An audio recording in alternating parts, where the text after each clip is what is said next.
O trânsito de São Paulo engolia tudo. Barulho, pressa, gente, tempo.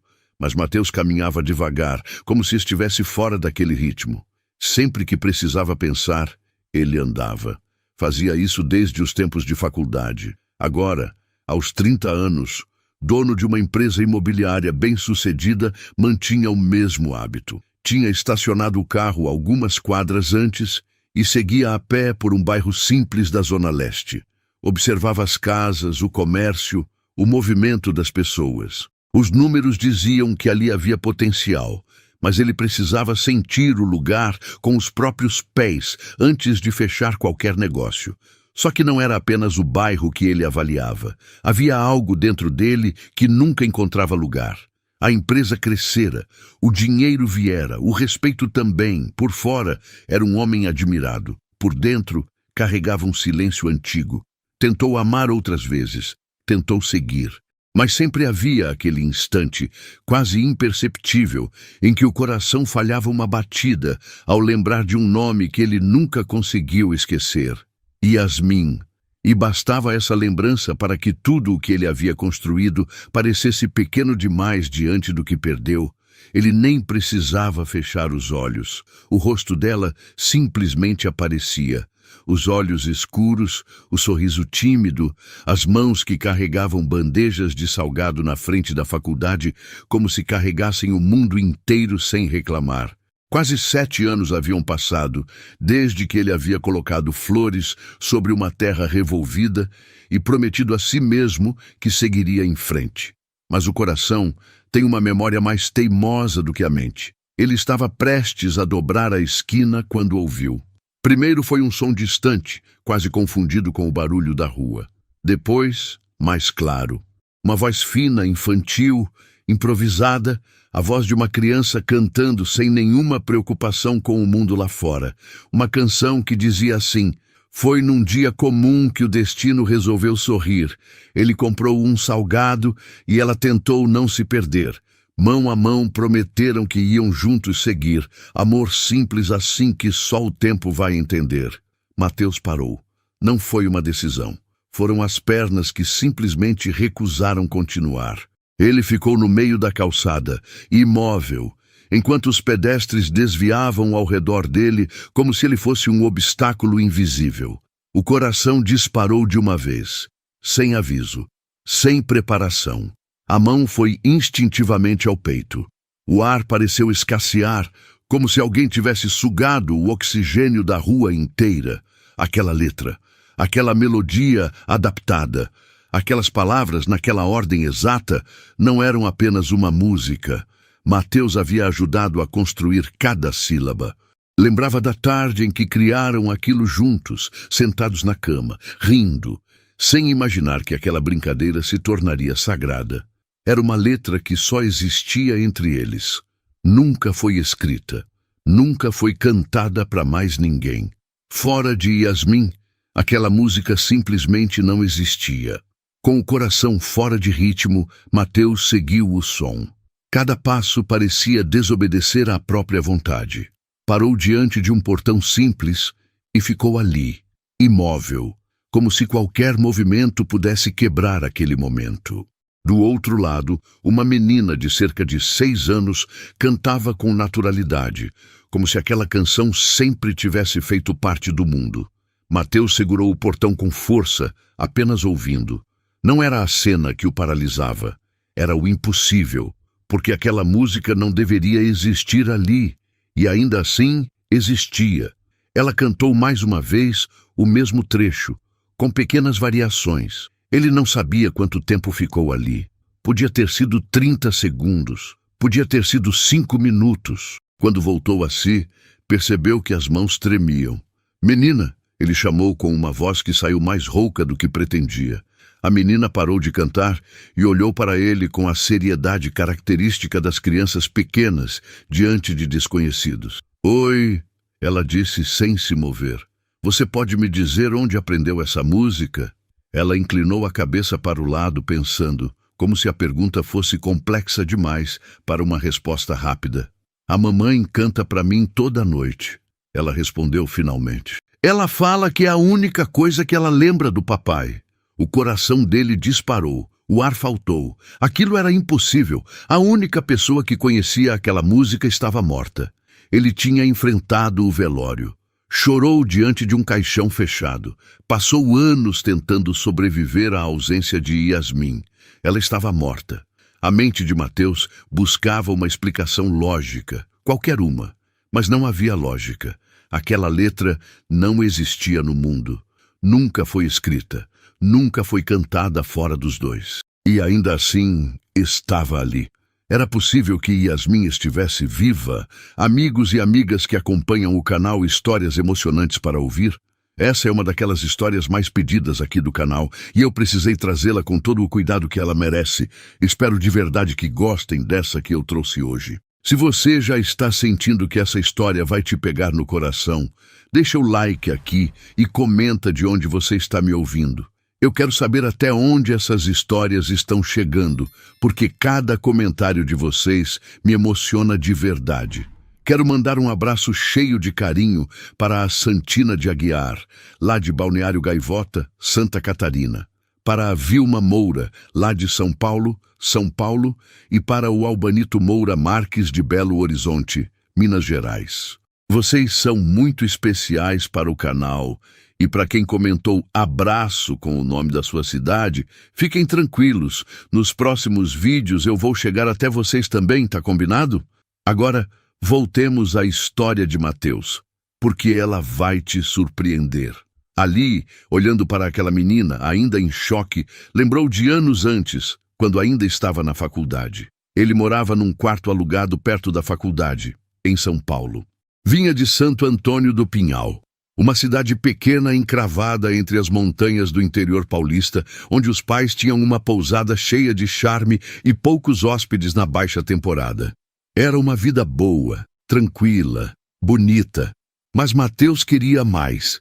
Queria a cidade grande, o movimento, as possibilidades. Então foi estudar administração na capital, com a promessa de voltar sempre nos fins de semana e o sonho de um dia construir algo grande. Foi numa segunda-feira de manhã que ele a viu pela primeira vez. Ela estava do lado de fora do portão principal da faculdade, com uma bandeja coberta por um pano xadrez vermelho e branco. Havia outras pessoas passando, alguns colegas, professores com pressa, entregadores com um mochilão, mas ela se destacava sem tentar. Era impossível não notar. Não pela beleza, embora ela fosse extraordinariamente bonita, com aqueles olhos grandes e escuros e um sorriso tímido que aparecia e sumia rápido, como se ela não quisesse chamar atenção demais. Era outra coisa. Era a postura, a calma, a seriedade discreta de quem está fazendo o que precisa ser feito sem pedir desculpas por isso. Mateus parou. Comprou um salgado de frango aquele dia. Estava quente por dentro, crocante por fora, temperado do jeito certo. Ele perguntou quase sem pensar se era ela que fazia. Ela confirmou sem se gabar. "Todo dia você está aqui?" Ele perguntou.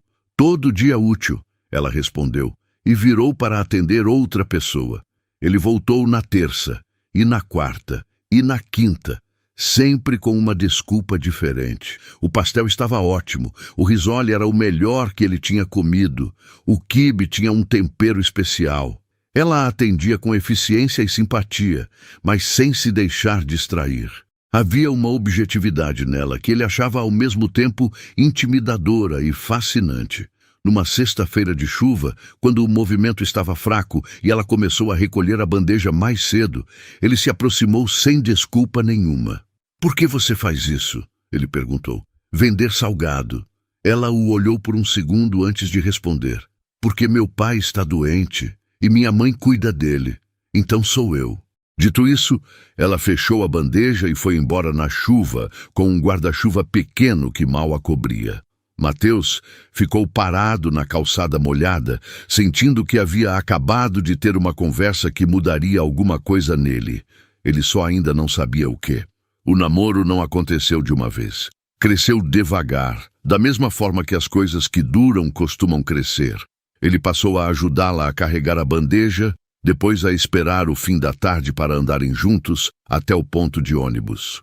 O primeiro beijo foi 3 meses depois da primeira conversa, numa praça perto da faculdade, quando os dois estavam conversando sobre nada importante e de repente perceberam que estavam muito perto um do outro. Namoraram por 2 anos. 2 anos nos quais ele aprendeu o que significava amar alguém que não pede nada, mas merece tudo. O pai de Yasmin morreu no primeiro ano. Ela chorou sem fazer barulho, do jeito que ela fazia tudo. Mateus ficou ao lado dela sem saber o que dizer, e aprendeu que às vezes o silêncio junto vale mais do que qualquer palavra. A mãe dela foi um pouco depois, no começo do segundo ano. Yasmin ficou completamente sozinha no mundo, mas não estava só. Ele estava lá. No último semestre da faculdade, ele ajoelhou com um anel simples que havia custado mais do que podia gastar naquele momento e perguntou se ela queria passar o resto da vida com ele. Ela disse que sim, antes de ele terminar a frase. Decidiram morar em Santo Antônio do Pinhal. Era um recomeço, longe das dores de São Paulo. Os pais de Mateus a receberam como se ela sempre tivesse sido da família. Sua mãe já chamava ela de filha antes de o casamento acontecer. Yasmin ria daquilo com aquele sorriso que aparecia e sumia rápido, mas Mateus aprendera a reconhecer que, quando aparecia assim, era porque ela estava feliz de verdade. No dia em que ela saiu para seguir rumo à nova vida que planejavam juntos, Mateus ficou para trás, resolvendo os últimos detalhes do apartamento. Eles combinaram de se encontrar na pousada no fim do dia. Era o começo do futuro, que tanto sonharam. Mas o futuro nunca chegou. A ligação veio horas depois. Um acidente grave na estrada. O carro havia capotado, pegado fogo. Havia um corpo carbonizado. Disseram que era Yasmin. Mateus não lembra exatamente como desligou o telefone. Só lembra do silêncio que tomou conta de tudo. Um silêncio pesado, sufocante, como se o mundo tivesse parado sem avisar. Ele tentou negar, tentou respirar, tentou acreditar que havia algum engano. Ele enterrou a mulher que amava, enterrou os planos, enterrou a versão de si mesmo que existia ao lado dela. Ninguém sabia, e ele jamais imaginou, que o corpo não era o de Yasmin, mas de uma mulher que ela ajudara na estrada. Para Mateus, não havia dúvida. Ele a perdeu. Isso bastava para destruir tudo. Os anos que vieram depois não foram exatamente vividos, foram suportados. Tornou-se um homem admirado, bem-sucedido, respeitado. Aprendeu a sorrir em reuniões, aprendeu a apertar mãos com firmeza, aprendeu a falar sobre metas e investimentos como se aquilo fosse o centro da sua vida. Mas todas as noites, quando o silêncio voltava, a ausência dela gritava. Ele tentou seguir em frente, tentou novos relacionamentos, tentou se convencer de que o tempo cura tudo. Mas o coração dele nunca voltou ao ritmo normal. Sempre havia uma batida fora do compasso quando lembrava do sorriso de Yasmin. Por fora, Mateus funcionava. Por dentro, ele estava parado no dia do acidente. Qual o nome da sua mãe? Ele não planejou a pergunta. Ela saiu sozinha, ali na frente do portão verde e enferrujado, com a menina de vestido amarelo, olhando para ele com aqueles olhos grandes e sérios. Yasmin, a menina respondeu, como se fosse o nome mais comum do mundo. Mateus não reagiu imediatamente. Ficou com a palavra no ar, processando. Yasmin. Havia outras Yasmins no mundo. Era um nome bonito, não era raro. Não significava nada, mas a música significava. E os olhos da menina, agora que ele olhava com atenção, tinham um formato que ele conhecia de algum lugar que doía. Antes que ele conseguisse pensar no que fazer, ouviu passos na varanda. Uma senhora de cabelos brancos e avental floral apareceu na porta. Entrecerrou os olhos para o sol e caminhou em direção ao portão com a expressão prática de quem está acostumada a resolver situações. "Posso ajudar?" Ela perguntou sem rispidez, mas com firmeza. Mateus engoliu seco. Eu ouvi a música que a menina estava cantando. Eu precisava perguntar: que música? A que ela estava cantando. Eu e minha noiva que escrevemos anos atrás. A senhora o olhou por um momento. Depois olhou para a menina, que observava tudo com atenção científica de criança, e entendeu quem era aquele homem. A Yasmin vai demorar um pouco ainda, ela disse, abrindo o portão. Mas pode entrar e esperar se quiser. Eu sou a Dona Sônia. O nome dele não saiu. Ele entrou. A casa era simples, limpa, cheirando a café passado e lavanda.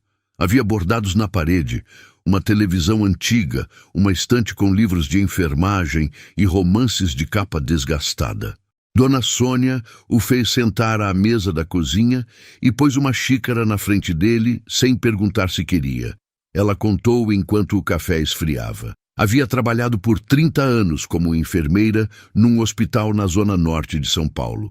Quase 7 anos atrás, numa tarde de quarta-feira, um homem havia entrado na emergência carregando uma jovem nos braços. Deixou-a no balcão de atendimento, disse que tinha encontrado ela na estrada após um acidente e desapareceu antes que qualquer funcionário pudesse pegar seus dados. A jovem chegou sem documentos, sem identidade, sem família rastreável. Quando acordou, 2 dias depois, não sabia quem era. Os médicos explicaram. Amnésia dissociativa, provocada pelo trauma físico e psicológico do acidente. Ela foi lembrando aos poucos apenas de coisas soltas, imagens, sensações, uma música, a dor de ter perdido o pai e a mãe. Mas não lembrava nome, rosto de amor, endereço, nada concreto. Dona Sônia, que não tinha filhos e cujo marido havia morrido anos antes, começou a chamá-la de minha filha desde o primeiro dia, sem perceber. Quando a jovem teve alta, não havia para onde ir. Então Dona Sônia a trouxe para casa. Dias depois, a jovem lembrou apenas do primeiro nome, Yasmin. Eu ia ficar com ela até ela lembrar quem era, disse a senhora com simplicidade. Mas daí vieram os exames e descobrimos que ela estava grávida.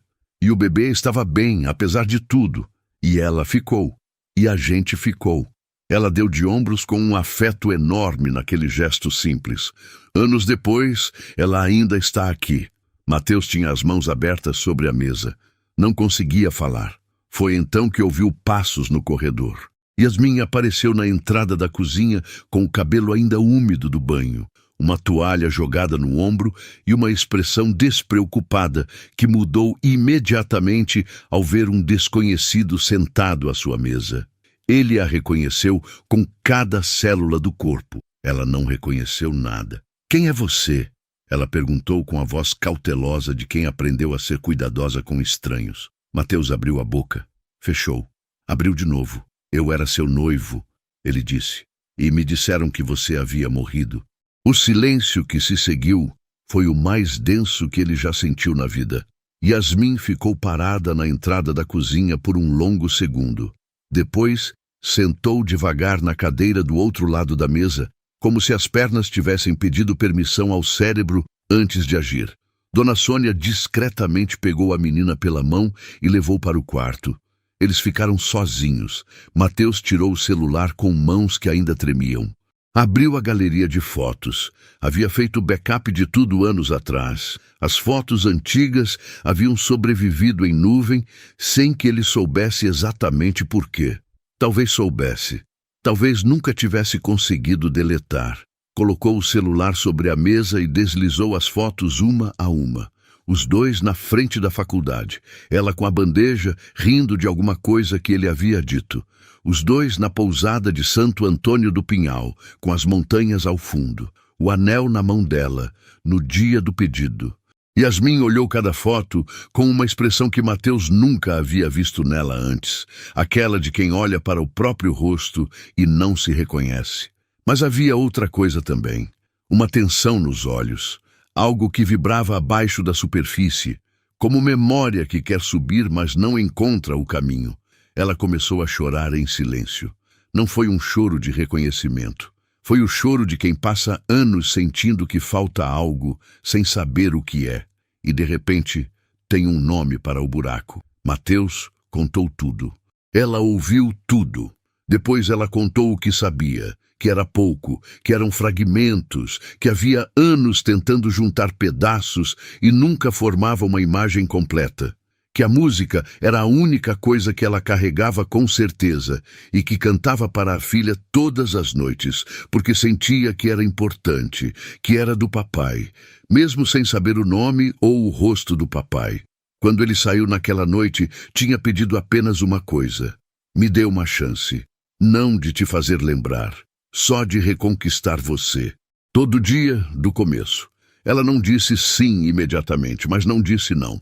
Nos meses seguintes, Mateus voltou todas as semanas, às vezes 2 vezes por semana. Trazia coisas simples, o salgado de frango que ela havia ensinado a fazer, flores que ele comprava na banca da esquina, histórias que ele contava devagar, sem pressão, sem cobrar nada em troca. Contratou o melhor especialista em neurologia e trauma de memória que encontrou. E o tratamento começou a mostrar resultados. Fragmentos surgiam, imagens, nomes, a sensação de uma mão que ela havia segurado muitas vezes. Mas antes das memórias voltarem, o amor voltou. Ela mesma reconheceu isso um dia com a objetividade direta que ele havia esquecido que era característica dela. Eu não lembro de você ainda, ela disse, mas eu já gosto de você muito. Isso conta? Ele disse que contava muito. A menina, Lia, como Dona Sônia a chamava desde pequena, adotou o pai com a rapidez e a generosidade absolutas que só as crianças têm. Em 3 semanas já o chamava de pai.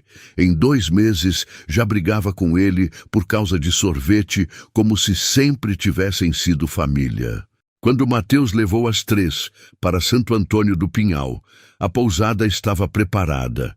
Não por planejamento, mas porque sua mãe simplesmente havia arrumado tudo ao saber que elas vinham, como se a casa precisasse estar à altura do momento. A mãe de Mateus chorou antes de chegar perto. Ficou na porta, com a mão na boca, olhando para Yasmin parada no jardim da pousada, com as montanhas ao fundo, como se a cena não fosse real. Depois caminhou até ela e a abraçou sem dizer nada. Yasmin não lembrava daquela mulher, mas correspondeu ao abraço, com uma força que dizia que o corpo lembrava o que a memória ainda não havia recuperado. O pai de Mateus ficou olhando para a neta por um longo tempo antes de conseguir falar. Quando falou, disse apenas que ela tinha o sorriso da avó. E todo mundo no jardim entendeu que aquilo era o suficiente. Dona Sônia e a mãe de Mateus se encontraram e em 40 minutos já estavam trocando receitas e histórias de hospital, como se fossem amigas de décadas. Algumas pessoas simplesmente encaixam. 1 ano depois, numa tarde de sábado, com o sol descendo atrás das montanhas de Santo Antônio do Pinhal e o cheiro de jasmim vindo do jardim que a mãe de Mateus havia cuidado por anos, esperando por um momento assim, Mateus e Yasmin se casaram. Não havia grande cerimônia. Havia família, pequena, remendada, construída pelo destino tanto quanto pelo sangue. Havia flores do jardim. Havia Lia com um vestido branco com laço amarelo que ela havia escolhido com total convicção. Havia Dona Sônia na primeira fileira com um lenço bordado que ela apertava como se fosse uma medalha. E havia a música. Alguém colocou para tocar. E Yasmin fechou os olhos por um segundo. Quando os abriu, havia algo diferente neles. Não era lembrança completa. Talvez nunca fosse. Mas era reconhecimento. Era o coração confirmando o que a mente ainda tentava alcançar. Ela olhou para Mateus e disse, baixinho, só para ele, eu lembro de como me sentia. Era assim. Ela tocou o próprio peito. Era exatamente assim. Ele tomou a mão dela e não precisou responder. Porque algumas histórias não precisam de palavras no final. Precisam apenas de que o destino, depois de uma volta muito longa e muito dolorosa, deixe 2 corações chegarem ao mesmo lugar ao mesmo tempo. E dessa vez eles chegaram.